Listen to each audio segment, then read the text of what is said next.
వెంకన్న దర్శనాన్ని గత ప్రభుత్వం కమర్షియల్ చేసింది. నిబంధనలకు తూట్లు పొడిచి ఇష్టమొచ్చినట్లుగా నడుచుకున్నారు. ఒక సిఫారసు లేఖపై వందల మందికి దర్శనం కల్పించి సామాన్యులను పట్టించుకోకుండా పోయారు. 7 కొండలను వ్యాపారమయంగా మలుచుకున్నారు. ఇప్పుడు కొలువు తీరిన చంద్రబాబు ప్రభుత్వం తిరుమల ప్రక్షాళనకు నడుం బిగించింది. సామాన్యుడికి మెరుగైన దర్శనం కలిగించే మార్గాలపై ఫోకస్ పెట్టింది. గత ప్రభుత్వంలో జరిగిన అవినీతిని కూడా వెలికితీస్తోంది.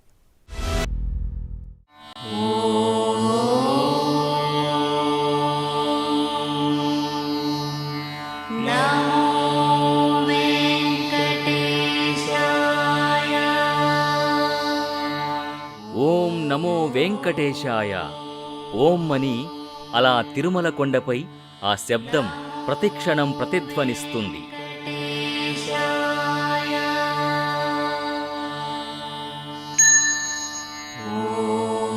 ఆ చాంటింగ్ మనల్ని ఒక ఆధ్యాత్మిక ప్రపంచంలోకి తీసుకెళ్తుంది.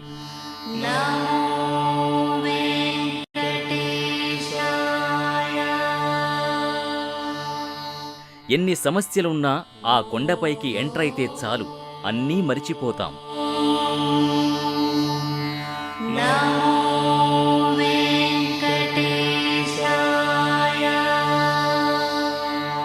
ఇది కలియుగ వైకుంఠం.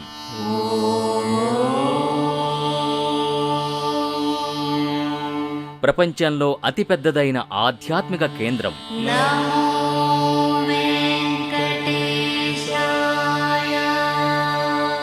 కోటాను కోట్ల మంది భక్తుల కొంగు బంగారం.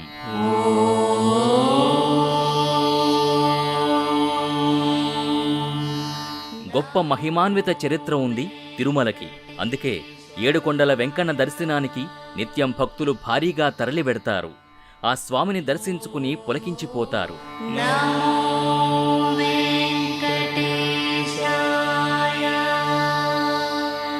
అలాంటి తిరుమలను గత పాలకులు నిర్లక్ష్యం చేశారు. అవినీతికి కేరాఫ్గా మార్చారు. భక్తుల్ని ముప్పతిప్పలకు గురిచేస్తూ అప్రతిష్ట పాలు చేసేందుకు ప్రయత్నించారనే విమర్శలున్నాయి. ఒక్క తిరుమలే కాదు, ఏపీలో దేవాలయాల అభివృద్ధిని పట్టించుకోలేదు. అడిగేవాడు లేకపోవడంతో వైసీపీ నేతల అరాచకాలు పేట్రేగిపోయాయి. గుడి లేదు, బడి లేదు, అంతటా వైసీపీ నాయకులు తమ ఇష్టారాజ్యంగా నడుచుకున్నారు.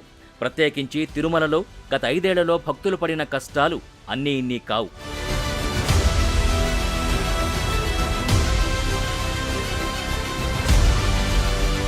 వైసీపీ పాలనలో ప్రతి సేవకు ధరలు పెంచడంపై శ్రద్ధ చూపారు. డబ్బులు కట్టే భక్తులపై ఆసక్తి చూపించారు. నిజమైన భక్తిభావంతో వచ్చే సామాన్యుల్ని కష్టాల్లోకి నెట్టారు. టోకెన్లు మొదలు దర్శనాల వరకు వారికి చుక్కలు చూపించారనే చెప్పాలి.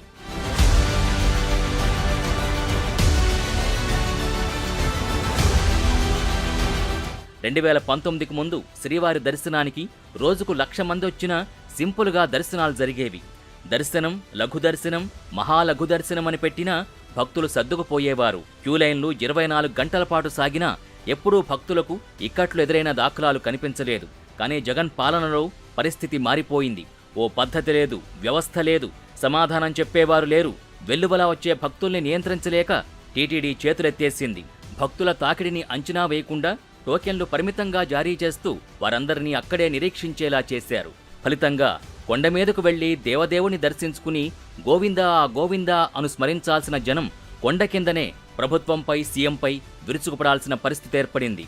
ఫ్రమ్ హైదరాబాద్ క్వాలిటీ ఇంప్రూవ్ అయింది. ఫుడ్ పర్వాలేదు, బాగానే ఉంది. మున్పటి కంటే బాగా ఇంప్రూవ్ అయింది. ఇంతకుముందు గత వైఎస్ఆర్ ఉన్నప్పుడు బాగా లేకుండే ఇక్కడ. ఇప్పుడు చంద్రబాబు నాయుడు వచ్చినాకల్లా ఫుడ్ కానీ, లడ్డు కానీ, దర్శనం కానీ అన్నీ చాలా బాగున్నాయి. ఇంతకుముందు గత చంద్రబాబు నాయుడు ఉన్నప్పుడు కూడా అప్పుడు కూడా బాగుండే. మధ్యలో జగన్ పరిపాలనలో బాగాలేదు. మాకు అన్ని సౌకర్యాలు మంచిగా జరిగినాయి. ఇక్కడ వచ్చినందుకు ఫుడ్ కానీ, ఏది కానీ, లడ్డు కానీ, స్వీట్ కానీ అన్నీ బాగానే ఉన్నాయి. మాకు చాలా మంచిగా అనిపించింది. చిన్నపిల్లలకి పాలు ఇస్తున్నారండి. పెద్దవాళ్ళకి మామూలుగా సాంబార్ అన్నము, పాలు అవి ఇస్తున్నారండి. గతంలో కంటే ఇప్పుడు అన్నప్రసాదం కౌంటర్లో రిసీవింగ్ కానీ అక్కడ పెట్టే ప్రసాదం కానీ చాలా బాగా ఉందండి. అంతకుముందు అసలు ఒక వచ్చి ఇసుక్కున్నట్టుగా ఒక తొందరగా పెట్టేసి ఏదో నెట్టేసేటట్టుగా చేసేవాళ్ళు. ఇప్పుడు నిదానంగా నెమ్మదిగా అన్ని వడ్డించి కూర్చోబెట్టి ప్రశాంతంగా పదార్థాలు కూడా చాలా నెమ్మదిగా ఉన్నాయండి. లడ్డు ప్రసాదాలు కూడా క్వాలిటీ కొద్దిగా మారినట్టుగా డ్రైగా అనిపిస్తుంది. అంతకుముందు కొద్దిగా మెత్తగా ఉండేదండి, ఎక్కువ రోజులు నిల్వ ఉండేది కాదు. భక్తులకు మాత్రం అంతకుముందు కంటే తృప్తికరంగా ఉందండి. వైసీపీ హయాంలో దేవుణ్ణి ఎలా దోచుకున్నారో విజిలెన్స్ బయటకు తీస్తోంది. మిగతా విషయాలు పక్కన పెడితే అసలు దర్శనం పేరుతో ఎలా దోపిడీ చేశారో పత్రాలతో సహా బయటకొస్తున్నాయి.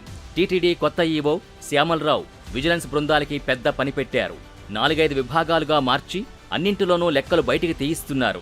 దర్శనాల్లో చేసిన దందాల గురించి ప్రత్యేకంగా ఆరా తీస్తున్నారు. ఇందులో భాగంగా ప్రజాప్రతినిధుల పేర్లతో వచ్చిన సిఫార్సు లేఖలు వెలుగులోకొచ్చాయి. కొద్ది రోజుల కిందట చెవిరెడ్డి భాస్కర్ రెడ్డి ఒక్క లేఖ మీద 100 మందిని వీఐపీ దర్శనానికి పంపించిన సిఫార్సు లేఖ వెలుగు చూసింది. వీఐపీ బ్రేక్ దర్శనం టికెట్లని వైసీపీ ప్రభుత్వం వచ్చిన తర్వాత శ్రీవాణి ట్రస్ట్ ద్వారా 10,000కు అమ్మడం ప్రారంభించారు. టికెట్ ధర 500 అయినప్పటికీ శ్రీవాణి ట్రస్టుకు 10,000 విరాళం ఇస్తే ఆ టికెట్ అమ్ముతారు. దాని ద్వారా వీఐపీ బ్రేక్ దర్శనంతో పాటు వసతి కల్పిస్తారు. అలా చెవిరెడ్డి కొద్ది నెలల క్రితం 54 మందికి ఉచిత బ్రేక్ దర్శనం కల్పించాలని సిఫార్సు చేయడం వల్ల 5,40,000 రూపాయలు లాస్. ఇవన్నీ చెవిరెడ్డి వసూలు చేశారనే ఆరోపణలున్నాయి. ఇది ఒక్క లేఖే.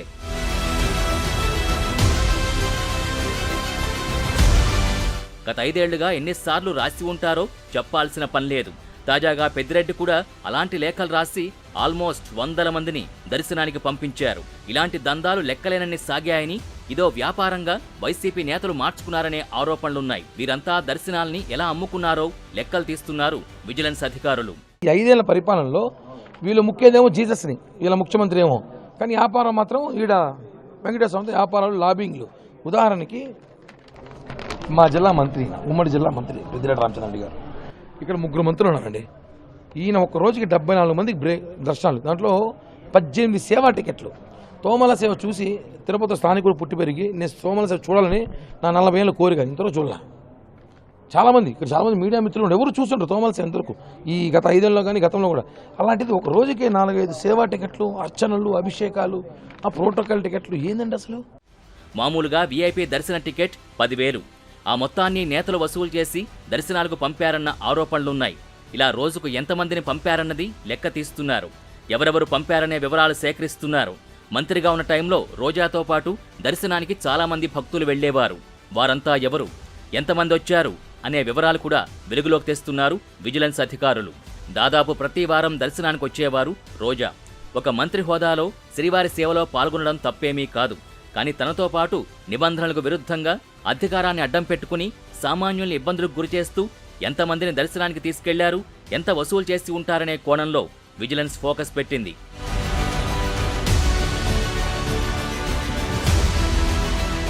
ఓవైపు విజిలెన్స్ తనిఖీలు, మరోవైపు నూతన ఈవో దూకుడు. గదుల కేటాయింపులో కీలక మార్పులు. ఓవైపు విజిలెన్స్ లెక్కలు తీస్తుంటే మరోవైపు నూతన ఈవో శ్యామలరావు తన మార్కు చూపిస్తున్నారు. తిరుమలలో ప్రక్షాళన మొదలుపెట్టారు.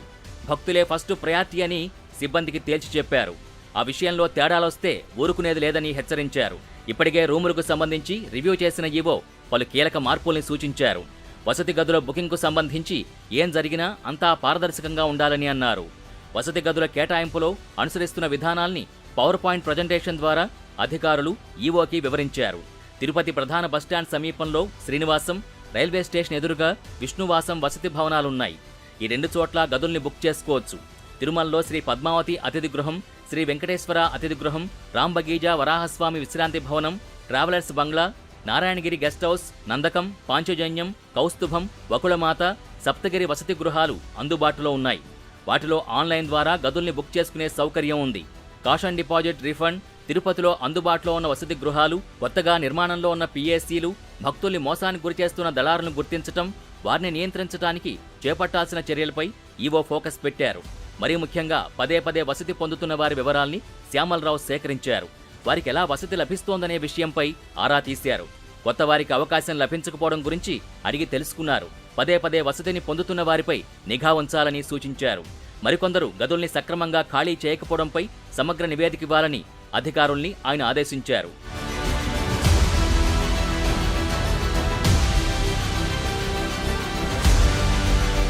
తిరుమల దర్శనం సందర్భంగా ప్రక్షాళన ఇక్కడి నుంచే మొదలు పెడతానని సీఎం చంద్రబాబు చెప్పారు. అందుకు అనుగుణంగానే కొత్త ఈవోని అపాయింట్ చేశారు.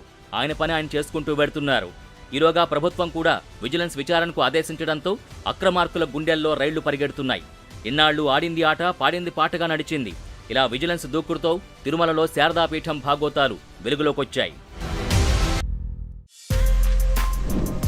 For more videos like this, subscribe Big TV channel.